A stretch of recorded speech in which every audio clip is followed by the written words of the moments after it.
अस्सलामुअलैकुम। ये कहानी मैंने सिर्फ अपने बड़े भाई को बताई थी।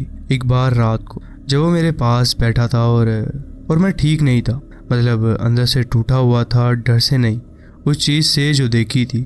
भाई ने सुना, चुप रहा, फिर कहा, जो किया वो गलत था और जो हुआ वो सज़ा थी। मैंने कुछ नहीं कहा इस पर, क्योंकि वो सच था। मेरा नाम फैसल है, मैं सरगोदा का रहने वाला हूँ। ये वाक़या 2018 का है, जब मेरी उम्र 25 साल थी। कमज़ोर वक्त था, गलत रास्ते पर था और एक ऐसी चीज़ की तरफ गया जो कभी नहीं जाननी चाहिए थी। एक लड़की थी सारा, जिससे मुझे प्यार था बहुत। उसने मना कर दिया था मुझे। उस दर्द में, उस अकेलेपन में एक बात कान में पड़ी कि एक आदमी है गाँव में, सरगोदा से करीब 1 घंटा दूर, जो काला जादू करता है, जिनको काबू करता है, जो इम्पॉसिबल हो उसको पॉसिबल कर देता है। उस वक्त वो बात सच लगी। वो वक्त मेरी सबसे बड़ी भूल थी। वो आदमी, जो काला बाबा कहते थे उसे गांव वाले, उसे अब वीरान घर में रहता था, गांव से थोड़ा दूर बाहर, अकेला रहता था। कोई फैमिली नहीं थी, कोई नहीं आता था। सिर्फ वो लोग आते थे जो कुछ चाहते थे उससे, जो टूटे हुए थे, जो रास्ता भूल गए थे, गलत रास्ते पर चलने लगे थे। वो शुरुआत उससे करते थे। मैं भी उन्हीं में से था। पहली मुलाकात में वो बंदा मुझे सीधा लगा। ना कोई ड्रामा, ना कोई तमाशा। एक कमरे में बैठा था, सीधा आदमी, काली दाढ़ी। उसने मेरी बात सुनी, सारा मसला सुना और कहा, किया जा सकता है, मगर ये काम आसान नहीं, तुझे कुछ करना होगा खुद भी। मैंने पूछा क्या करना होगा। उसने बताया मुझे एक रात वो घर में रहना है, अकेले, रात भर कुछ पढ़ना है जो उसने सिखाया हो, कुछ करना था जो बताया हो, और जो आए, जो भी आए, उससे डरना नहीं है तुझे। मैंने हाँ किया। आज सोचता हूँ कि उस हाँ से पहले 1 सेकंड भी नहीं लिया था मैंने, 1 सेकंड भी। वो घर जहाँ रात गुजारनी थी गांव के बिल्कुल बाहर था। पुराना था, बंद पड़ा हुआ था काफ़ी अरसे से, दीवारें खाली थी उसकी। धुआं था या कुछ और, पता नहीं। एक कमरा था, एक आंगन था, बाहर जंगल शुरू हो जाता था।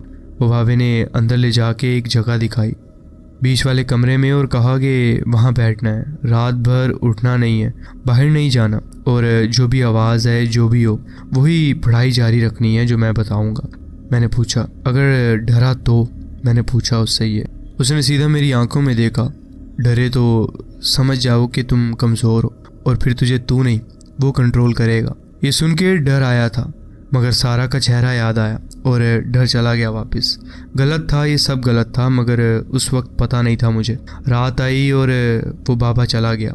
मैं अकेला था उस घर में। लैंटर्न था एक पुराना, जिसकी रोशनी कमरे में सिर्फ इतनी थी कि खुद को देख सकूं, ज़्यादा नहीं। बाहर जंगल था, रात का अंधेरा था, खामोशी थी, वो किस्म की खामोशी जो शहर में कभी नहीं होती, सिर्फ ऐसे वीरान जगहों पर होती है। पहले घंटे में कुछ नहीं हुआ। मैं वहाँ बैठा रहा, वो काम करता रहा जो उस बाबे ने सिखाया था मुझे। अंदर डर था, मगर दबा के रखा हुआ था मैंने। फिर करीब रात के 11 बजे आंगन में कुछ गिरा, भारी आवाज़, जैसे कोई भारी चीज़ ऊपर से नीचे आई हो। मैंने नहीं देखा वहाँ। वो जो बाबे ने कहा हुआ था कि उठना नहीं है, बैठे रहना है। हाथ कांप रहे थे, मगर बैठा रहा मैं। कुछ देर खामोशी रही, फिर आंगन में कदमों की आवाज़ आने शुरू हो गई। एक कदम आहिस्ता कमरे की तरफ आते हुए, कदम कमरे के दरवाजे तक आए और रुके। खामोशी रही काफ़ी देर। मैंने आंखें बंद नहीं की, और जो बाबे ने कहा कि आंखें बंद नहीं करनी, सीधा सामने देखते रहना है। लैंटर्न जल रहा था, कमरा वैसे ही था। दरवाज़ा धीरे से हिला एक बार, जैसे कोई बाहर से हाथ रख के धक्का दे रहा उसे। मैंने वो पढ़ना जारी रखा जो सिखाया गया था मुझे। ज़ुबान हिलती रही। अंदर जो था, वो डर, वो ठंड, वो चीज़ जो सीने पर बैठ जाती थी, वो सब था, मगर मैं बैठा रहा वहाँ। दरवाज़ा फिर हिला, इस बार ज़्यादा, फिर बंद हो गया और खामोशी। करीब आधा घंटे बाद, जब लगता था कि वो गया, कमरे के कोने में बिल्कुल ऊपर छत के पास एक आवाज़ आई, गहरी, भारी, एक लफ्ज़, सिर्फ एक, मेरा नाम, फैसल। इतना साफ, इतना करीब, जैसे कोई मेरे बिल्कुल पास खड़ा हो और सीधा कान में बोले मेरे।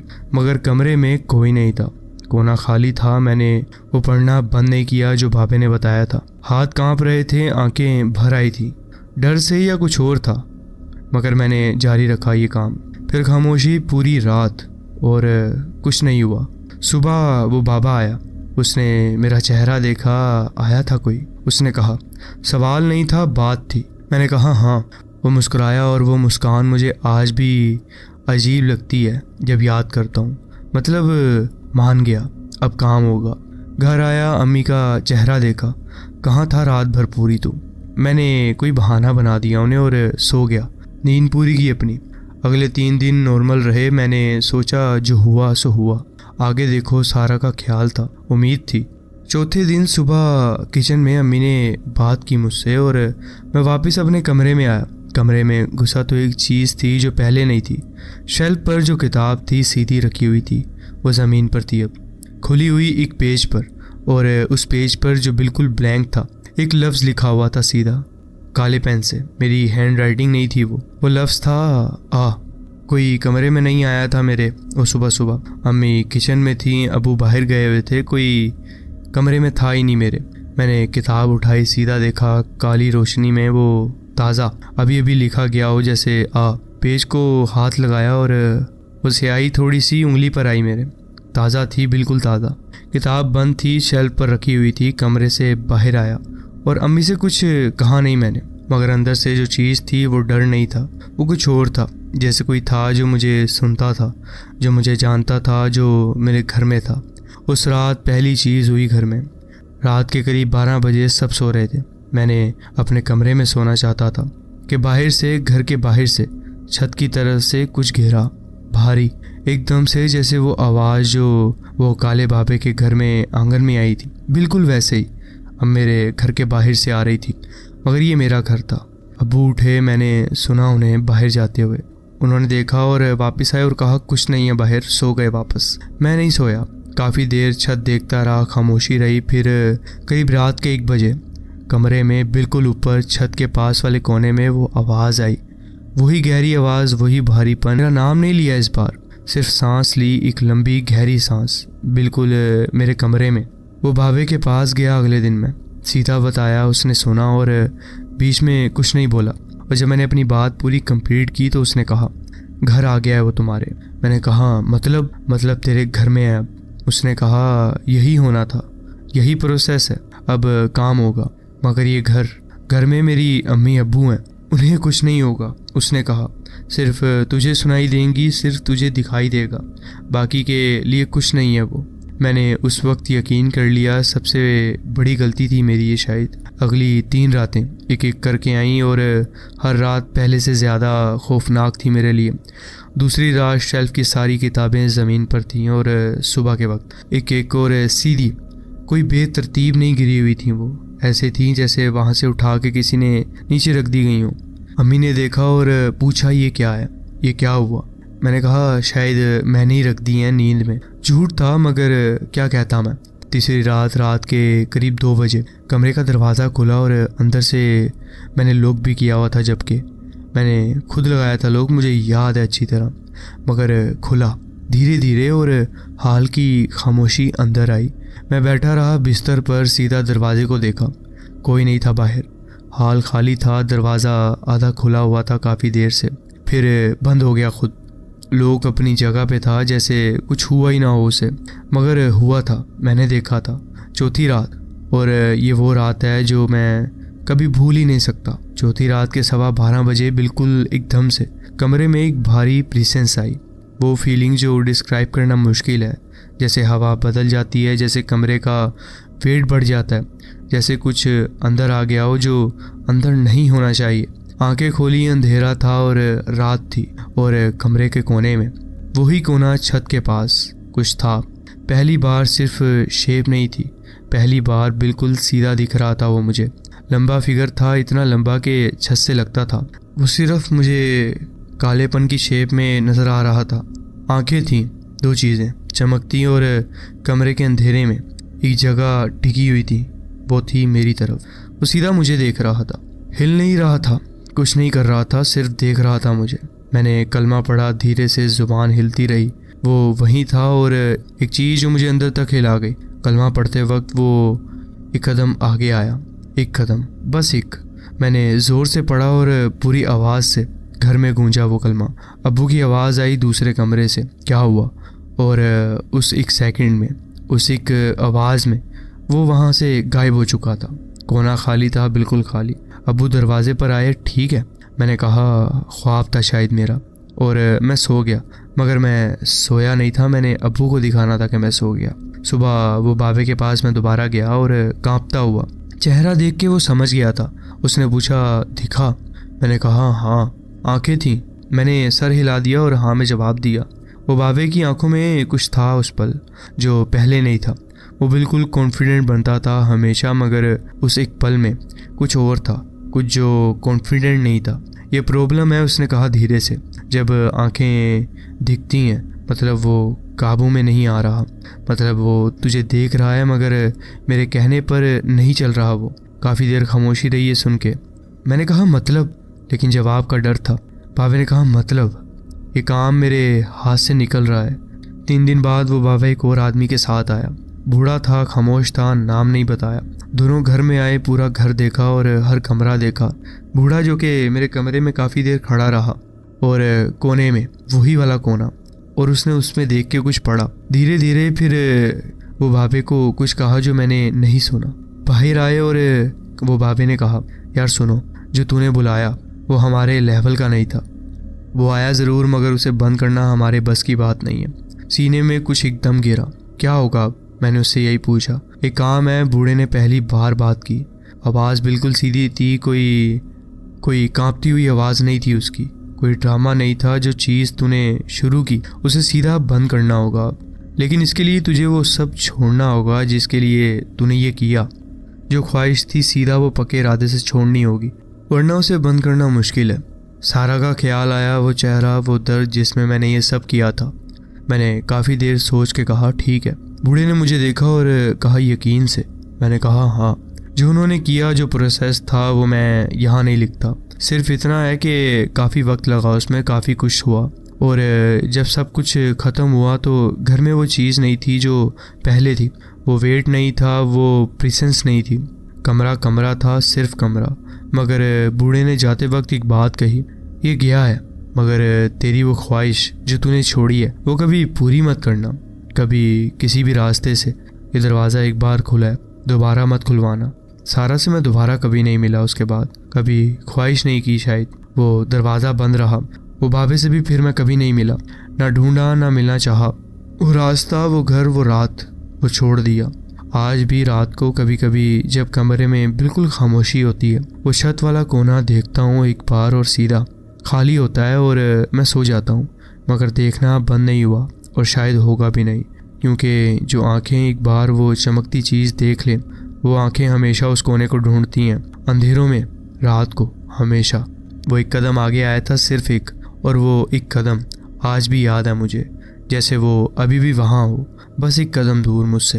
खैर, ये था मेरा एक वाक़या जो मैं आपके साथ शेयर करना चाहता था। जी बहुत शुक्रिया, आपने अपनी कहानी हमारे साथ शेयर की। बढ़ते हैं अपनी नेक्स्ट स्टोरी की तरफ। अस्सलाम वालेकुम। ये सब कुछ 3 साल पहले शुरू हुआ जब मेरी फैमिली ने नया घर ख़रीदा। नया मतलब बिल्कुल नया, तमीर शुदा घर। पहले इस जगह पर खेत हुआ करते थे, चावल के खेत। लेकिन जैसे हर जगह होता है, तरक्की के रास्ते में कुछ भी रुकावट नहीं बनता। मेरा इलाका जो पहले गांव था, अब वहाँ हर तरफ नए घर बन रहे थे। जब हमने ये घर लिया, थोड़ी ही देर बाद और कॉलोनीज बन गई, फिर एक और देखते ही देखते एक छोटी सी बस्ती शहर बन गई। ये सब मेरी समझ में उस वक्त ऐसे ही आया कि हर तरफ नए लोग, नए घर। वो गांव जहां मैं बड़ा हुआ था वो धीरे धीरे गायब हो गया। इस नए घर का एक अच्छा पहलू ये था कि मुझे और मेरी बहन को अलग अलग कमरे मिल गए। पहले हम एक ही कमरे में रहते थे। हम दोनों बहुत एक्साइटेड थे और बात कर रहे थे कि अपने कमरे कैसे सजाएं, कैसे सेट करेंगे। लेकिन मेरी पहली रात उस नए कमरे में अजीब थी। नींद ही नहीं आ रही थी, शायद इसलिए कि पहली दफ़ा अकेला कमरा मिला था और शायद मुझे अकेले सोने की आदत नहीं थी। हमारी एक बिल्ली भी थी जो शायद नए घर के माहौल में एडजस्ट नहीं कर पा रही थी। मैंने उस रात अपने कमरे का दरवाज़ा खुला छोड़ दिया ताकि बिल्ली जब चाहे अंदर आ सके। रात के किसी पहर में मुझे लगा कि बिल्ली सीढ़ियाँ चढ़कर आई है, लेकिन जो आवाज़ थी उसकी गूंज और वज़न कुछ ज़्यादा ही था, जैसे कोई बिल्ली से बड़ी चीज़ हो। छोटे घर में रहकर आदमी को आदत हो जाती है हर घर वाले की हरकत पहचानने की, और मुझे अंदरूनी तौर पर महसूस हो गया था कि ये कोई घर का फ़र्द नहीं है। फिर मैंने देखा कि वो कदमों की आवाज़ ऊपर तक आ गई थी और फिर अचानक रुक गई, बिल्कुल मेरे कमरे के बाहर लैंडिंग पर। मेरा बिस्तर सीधा दरवाजे के सामने था जो सीढ़ियों की तरफ खुलता था।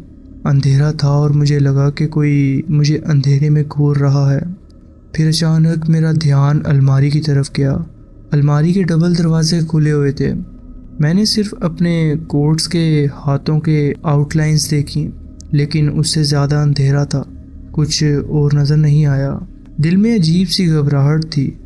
मुझे पहली दफ़ा ऐसा लगा जैसे कोई मुझे देख रहा हो छुप कर। ऐसी फीलिंग पहले कभी पुराने घर में नहीं आई थी मुझे। वो फीलिंग होती है ना, जब आपको बिना देखे पता चल जाता है कि कोई आपको देख रहा है, या कोई अजीब सी महसूस होती है। बस वैसे ही, बस फ़र्क इतना था कि यहाँ मुझे वो लोग नज़र नहीं आ रहे थे, सिर्फ अंधेरा था वहाँ पर। दिमाग कह रहा था कि कोई है, लेकिन आंखें कुछ देख नहीं पा रही थी। फिर अचानक मैंने महसूस किया कि कोई भारी सा सांस ले रहा हो, लेकिन ये आवाज़ कमरे के अंदर से नहीं, खुली खिड़की के बाहर से आ रही थी। बहुत गहरा, धीमा और थका हुआ सा सांस। हर सांस का आना और जाना असर कर रहा था मुझ पर। मेरे जहन में ये ख्याल आया कि कहीं कोई पागल या किसी किस्म का बदमाश तो नहीं जो मेरी खिड़की के बाहर खड़ा हो। फिर मुझे याद आया कि मैं तो दूसरी मंजिल पर रहता हूँ, कोई वहाँ बिना सीढ़ी के कैसे खड़ा हो सकता है। सब कुछ बेमायनी लग रहा था मुझे। और फिर एक और आवाज़ सुनाई दी, कुछ गुरगुराने जैसी आवाज़, जैसे कोई कुत्ता भौंकने से पहले करता है। मैं इतना डरा हुआ था कि खिड़की की तरफ मुड़ के देख भी नहीं सकता था। बस चुपचाप लेटे हुए दुआ करता रहा कि ये सब ख़त्म हो जाए। उस वक्त मेरी बिल्ली भी कमरे में आ चुकी थी। उसकी आवाज़ से लग रहा था कि वो भी घबराई हुई है। उसने एक ख़ास तरह से चीखना शुरू कर दिया। जब मैंने आँख खोली तो देखा कि बिल्ली मेरी खिड़की की तरफ देख रही है, दांत निकालकर हिस कर रही थी। ऐसे लग रहा था जैसे कोई या कुछ मेरे बहुत नज़दीक हो। मैंने अपने दिमाग में बार बार सिर्फ ये सोचा, चला जा, जो भी है वहाँ पर चला जा। थोड़ी देर बाद वो देखने वाली फीलिंग्स धीरे धीरे ख़त्म होने लगी। बिल्ली भी शांत हो गई। ऐसा लगा जैसे जो भी था वो चला गया हो, जैसे कोई आया था सिर्फ देखने, फिर चला गया। सुबह मैंने सबसे पहले खिड़की से बाहर देखा कि जो आवाज़ें मैंने सुनी थी वो किस चीज़ की हो सकती हैं। तब मुझे पहली दफ़ा सामने के कब्रिस्तान नज़र आया। शायद ये वो ज़मीन थी जिसे नए घरों के लिए नहीं तोड़ा गया था। वहाँ एक पुरानी कब्रिस्तान थी जो बिल्कुल मेरे कमरे की खिड़की से नज़र आती थी। उसके बाद से रात को कभी कभी मुझे फिर से महसूस होता जैसे कोई सीढ़ियाँ चढ़ रहा हो या अलमारी के अंधेरे से मुझे घूर रहा हो। लेकिन वो भयानक आवाज़ें कभी फिर नहीं आई। कभी कभी मुझे एक काला सा साया नज़र भी आता, लेकिन कभी वाज़िया तौर पर साफ नज़र नहीं आया। मैंने कोशिश की है कि मैं इन चीज़ों के बारे में ज़्यादा ना सोचूं, लेकिन आखिर में मैंने अपनी बहन से कमरा तब्दील करने की दरख्वास्त की। मुझे थोड़ा बुरा लगा, लेकिन उसने मना नहीं किया। शायद वो चीज़ सिर्फ मुझे ही तंग करना चाहती थी। उसके दोस्त कहते थे कि कमरे में कुछ अजीब है। फ़िलहाल तो मैं उसके कमरे में ठीक हूँ, लेकिन अपने पुराने कमरे के पास भी नहीं जाता मैं। मुझे लगता है कि वहाँ कुछ है, कम से कम 2 या 3 वजूद। एक जो सीढ़ियाँ चढ़ता है, एक जो अलमारी के अंधेरे में छुपा रहता है, और शायद तीसरा जो खिड़की के पास होता है, जो सिर्फ एक दफ़ा खुरखुराता है। वैसे हमारी बिल्ली अब उस कमरे में जाना पसंद नहीं करती। कभी कभी जानवरों का भरोसा करना नहीं चाहिए। वो चीज़ें देख लेते हैं जो हम नहीं देख सकते। क्या पता जो आपके पास भी कोई जानवर हो, वो भी आपके आसपास की कोई वजूद देख रहा हो। और आप उसे ना देख पा रहे हो। मेरी बहन ठीक लगती है, उसे कोई फ़र्क नहीं पड़ता, लेकिन मैं अब भी उन वॉचर्स से डरा रहता हूँ जो मुझे देखते थे। ये था मेरा एक छोटा सा वाक़या जो मैं आपके साथ शेयर करना चाहता था। जी बहुत बहुत शुक्रिया, आपने अपनी कहानी हमारे साथ शेयर की। तो जी फ्रेंड्स, ये थी आज की स्टोरीज़। आप कमेंट्स में ज़रूर बताएं कि आपको ये स्टोरीज़ कैसी लगी। अगर आपको ये स्टोरीज़ अच्छी लगी हो तो वीडियो को ज़रूर लाइक कीजिए और चैनल को ज़रूर सब्सक्राइब कीजिए और बेल आइकन को ज़रूर प्रेस कर लीजिए ताकि आगे आने वाली कहानियाँ वीडियोज़ आपसे मिस ना हो। अपना ख्याल रखें और मिलते हैं नेक्स्ट वीडियो में। अल्लाह हाफिज़।